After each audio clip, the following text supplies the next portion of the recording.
Welcome to Real Estate in Real Time. I'm Woody Zimmerman here with Mark Skibowski of Remaxlakes. Welcome to the show. Here we are, morning. Good morning, and I'll tell you what, man, we're cruising through August. The kids are back at school.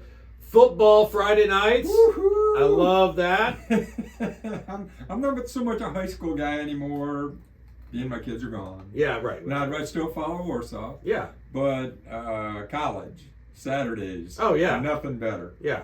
Oh, The Notre Notre Dame Dame. Millennium every week. Oh, yes. Yeah, right. Yeah. Every single week. Every week. Yeah, but no, Notre Dame football back, and yes, Yeah. college football back, and well, you're Michigan. I'm Michigan State guy. Yeah, you're Michigan State. You know, Notre Dame is not my favorite. Yeah, right, Yeah, right. my yeah. son-in-law is a big Notre Dame fan, Okay. so we just don't talk about it. Yeah. Because neither one's going to change. Yeah. Well, you know what?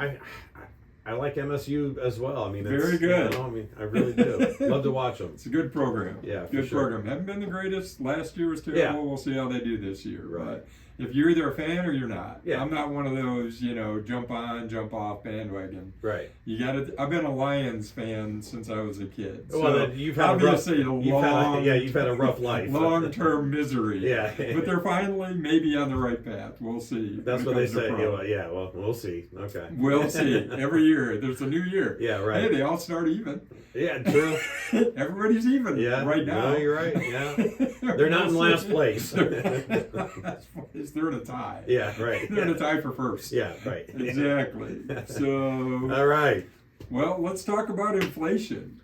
A lot of people are talking about A that. lot of people are, and it's the good news is it's seeming to come down. Although gas prices, if you look at it, I think we had a 40-cent jump here this week. I mean, it went up to $3.99. Yeah. It gets around 3.5, and you're thinking, yay, maybe we'll see $3. Well, all of a sudden it's $3.99. Yeah. There's a lot of reasons for that. That's not the purpose of the show. We're not going to talk about economic factors on fuel prices and those things, but inflation hits all of us. Yeah. Right? It does. I mean, we had about 12 months of high inflation. I mean, really high. Yeah. And it's funny, it went from the Fed saying, oh, this is transitory, it's going to go away, to all of a sudden, oh man, we've had a number of rate hikes, which is the first time in forever. In the recent past, we haven't had to deal with really inflation. We had that long period of pretty stable, so interest rates were really low. Yeah. The reason they were low is because there was not much inflation out there, not much, the Fed made no moves as far as raising rates, which is the rate that they charge banks for lending. Fed didn't do much. So that's why we had 3% interest rates, 3.5% interest rates. Fuel prices always fluctuate. I don't care which party is in power. Yeah. I don't care who's managing it. If we don't have energy independence, if we're buying on the free market, and we've got folks in the Middle East that can control and say, hey, we're going to stop production, we're going to reduce production, what's going to happen to standard economics, supply, demand, prices are going to go up. You get increased demand. Everybody's talking now about, the fact that China's not producing a lot. They actually cut interest rates this week. The China Fed, if they have such a thing. Yeah. But they reduced their rates, which they're afraid that their economy is stumbling. Oh, really? So the bad thing is when their economy picks up, what's that do to the rest of us? Well, it increases demand. They take a lot of that supply, so prices will go up. So how does that impact the housing market? Well, interest rates. Yeah. What are people paying for interest, on mortgages? And we've had shows on that, and we've had a lot of discussion, and I'm sure everybody has talked about that. If you're thinking about buying a home, is now a good time because of inflation. Well, let's control what we can control. Can we control what the Fed does in raising interest rates, trying to control inflation? No, we can't. We still need a place to live. Right. Regardless, whether we're renting or whether we're buying, we still need a place to live. So I guess I'm a proponent for pay attention to your stuff. Don't worry about what's going on in the market, because as we've talked about, in the 80s, interest rates were, and nobody wants to hear it, but 12, 13, 14, 15%. I remember those days. People were still buying houses. Yeah. In the 2000s, they were 6.5%, 7%, similar to where we were, where we are right now. Yeah. People were still buying houses.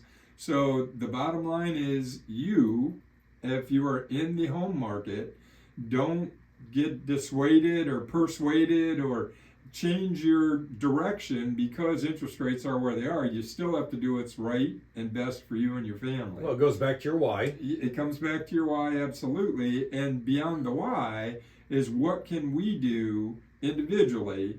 Take all that market noise away. Okay. What can we do to prepare in this higher interest rate environment? What can we do if we're in the housing market, if we want to buy?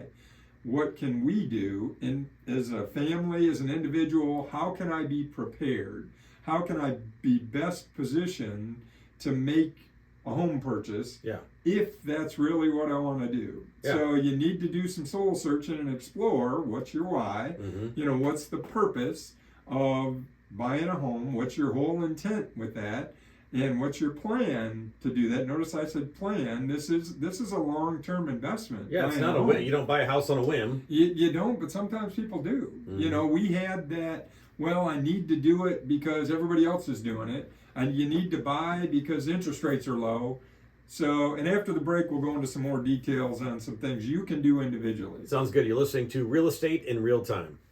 Welcome back. You're listening to Real Estate in Real Time. I'm Woody Zimmerman here with Mark Skibowski, and we're talking about your plan on buying a house in this market. In this rate environment, and again, control what you can control. Yep. Right? And that goes for the housing market, that goes for a lot of things, right? Many times we worry about what everybody else is doing instead of looking in the mirror. Right. The individual who can control a lot of the stuff that's going on. So let's look at ourselves, say, how can we be best positioned? In this time frame where the Fed is still struggling, there's probably going to be at least one more rate hike, maybe. Depends on the economy. Okay. Depends on what's going on. Depends on where they think things need to go. Remember, the Fed's trying to get that down to 2%. And it's at 4 right now. So what does that tell you? They're going to have to do something. Right, sure. Right? Yeah. I mean, the economy is slowing on price appreciation, but interest rates for mortgages are not going to go down, and I sound like a broken record. They're not going to go back to 3. But here recently, I get an update every week from multiple banks. Yeah. About 6.5% for a conventional loan. Which is down a little bit. It's down a little bit because last week, they were 7 1/8, 7 1/4. Yeah. So what does that tell you? They fluctuate every day. So if I'm a home buyer, let's take that little bit of information. We've seen, a half, 3/4 point adjustment in a week. What can I control about that? Nothing. What I can control is my credit, my spending habits. What am I spending my money on? And if your plan is to buy a house, you need to save. Yeah. You need to have a plan. Do you have to have 20% down to buy a home? No, you don't. I mean, there are programs out there that you can purchase for as little as 3% down. In fact, I had a lender send me a program. Well, it's a 1% down, and then we kick in 2%.